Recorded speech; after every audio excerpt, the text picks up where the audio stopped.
কোথায় যাবেন? যেতে পারছেন না? আগুনে পোড়া হাত নিয়ে পথ অবরোধের মধ্যে পড়ে চোখ দিয়ে টপ টপ করে জল পড়ছে রোগীর। যন্ত্রণায় কাঁদছে। বাস থেকে নেমেও কোনোভাবে হাসপাতালে যাওয়ার চেষ্টা করলে যেতে পারেনি পোড়া রোগী। গোঘাট থানার মোড়ে ধর্মঘটের সমর্থনে বামেদের পথ অবরোধে আটকে যায় লোকাল ও সরকারি বাস। লোকাল বাসে করে আরামবাগ মেডিকেল কলেজ ও হাসপাতালের উদ্দেশ্যে বাড়ি থেকে রওনা দিয়েছিলেন রোগী ও তার পরিজনরা। গোঘাট থানার সামনে এমনই দীর্ঘক্ষণ পথ অবরোধ হয় যে দীর্ঘ যানজটের সৃষ্টি হয়।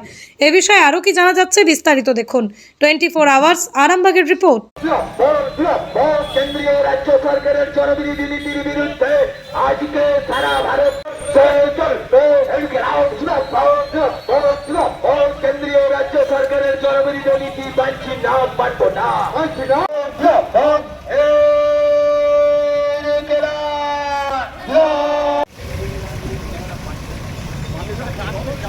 ওই গাড়িগুলোকে আসতে পারবো এইখানটা থেকে ঘুরে আসবো।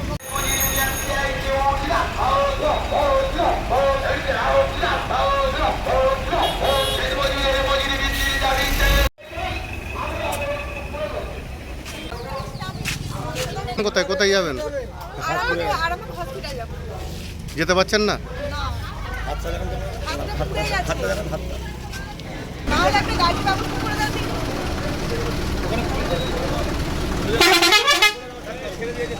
সন্তানের পরে মন বসছে না, প্রচুর পরিশ্রম করেও আপনি আশানুরূপ পারিশ্রমিক পাচ্ছেন না, যার ফলে আর্থিক সংকট আপনার জীবনে দুঃখ এবং চাপের ছায়া ফেলেছে।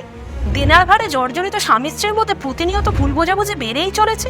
নতুন বাড়ি কিনেছেন, কিন্তু সেই স্বপ্নের বাড়িটা যেন আরো দুর্ভোগ নিয়ে এসেছে আপনার জীবনে। আপনি ভাবছেন সস্তায় পাওয়া বাড়িটা নেওয়াটাই কি সঠিক সিদ্ধান্ত ছিল?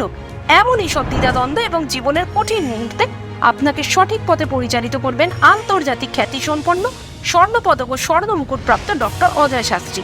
তিনি শুধু আপনাকে পথই দেখাবেন না, আপনার জীবনে সত্যিকারের সুখ, শান্তি, ঐশ্বর্য, অর্থ যেন সঠিক সময় আপনার কাছে পৌঁছে দেয় সেই দায়িত্বও নেবেন।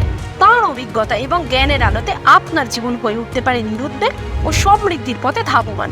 তাই আর দেরি নয়, স্ক্রিনে দেওয়া নাম্বারে এখনই ফোন করে ডক্টর অজয় শাস্ত্রীর সাথে যোগাযোগ করুন। কে জানেন, হয়তো একটিমাত্র ফোনই আপনার জীবনকে বদলে দিতে পারে।